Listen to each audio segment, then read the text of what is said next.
అతివేగంగా విస్తరిస్తున్న నగరాలలో హైదరాబాద్ ఒకటి. నరేంద్ర మోడీ గారు దేశంలో అర్బన్ ఏరియాలో ఉన్నటువంటి ప్రజానీకానికి గొప్ప సౌకర్యం కల్పించాలనే సంకల్పంలో భాగంగా ఈ హైదరాబాద్ని ఒక 4-3 జోన్లుగా విభజించి అటు చెర్లపల్లిలో, ఇటు షేర్లింగంపల్లిలో, అటు మహబూబ్నగర్ సైడు పెద్ద ఎత్తున రైల్వే స్టేషన్ నిర్మాణం చేయాలని చెప్పి సంకల్పించింది. కానీ ఆనాడు ప్రభుత్వం, రాష్ట్ర ప్రభుత్వం సంపూర్ణంగా సహకరించలేదు. అయినప్పటికీ కూడా 500 కోట్ల రూపాయలతో చెర్లపల్లిలో రైల్వే భూములనే గొప్ప టర్మినల్ నిర్మాణం చేయడం జరిగింది.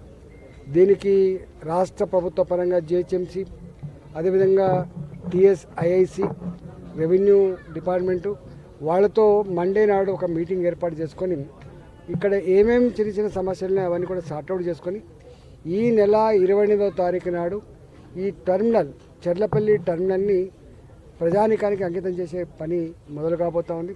దానికి కేంద్ర మంత్రివర్యులు, రైల్వే మంత్రివర్యులు, అదేవిధంగా కిషన్ రెడ్డి గారు మా మంత్రివర్యులు కూడా రాబోతూ ఉన్నారు. కాబట్టి దీన్ని పెద్ద ఎత్తున విజయవంతం చేయాలని చెప్పి నేను ఈ ప్రాంత ప్రజానీకానికి విజ్ఞప్తి చేస్తా ఉన్నా. దీనికి ఈ చెర్లపల్లి రైల్వే స్టేషన్ చేరుకోవడానికి అటు మల్లాపూర్ నుంచి కానీ, ఇటు రాంపల్లి రోడ్ నుంచి కానీ మంచి పెద్ద అప్రోచ్ రోడ్స్ని ఏర్పాటు చేయడానికి కూడా ప్రయత్నం జరుగుతాం. సార్ ఇప్పుడు మీరు ప్రారంభోత్సవానికి వారం రోజులు ఉంది కదా సార్ వ్యవధి, కానీ రోడ్లు ఇప్పటివరకు ఇంకా అలానే ఉన్నాయి కదా సార్, వచ్చే పబ్లిక్ ఇబ్బందులు ఎదురవుతాయి కదా?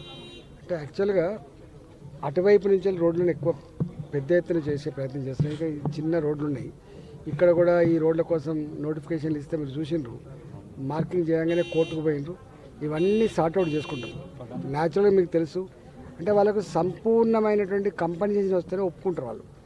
ఇప్పుడు ఆ బిల్డింగ్ ఖరీదు ₹1,00,00,000 ఉంటే మేము 10 లక్షలు ఇస్తా అంటే వాళ్ళు ఒప్పుకునే ఆస్కారం లేదు. భూమి విలువ ఒక 50 లక్షలు ఉంటే మేము 5 లక్షలు ఇస్తా అంటే ఒప్పుకునే ప్రసక్తి లేదు. కాబట్టి వాళ్ళు ఎప్పుడు ఏం కోరుతారంటే మాకు ఎంత నష్టపోతున్నామో సరి సమానంగా కనుక మాకు డబ్బు ఇస్తే మేము షిఫ్ట్ అవుతామని చెప్పి అంటూ ఉన్నారు. కాబట్టి దాని మీదనే మండే నాడు మీటింగ్ ఏర్పాటు చేసుకొని దాని ఉన్న బాధలన్నీ కూడా సమీక్షించుకొని సార్ట్అవుట్ చేసుకుంటాం.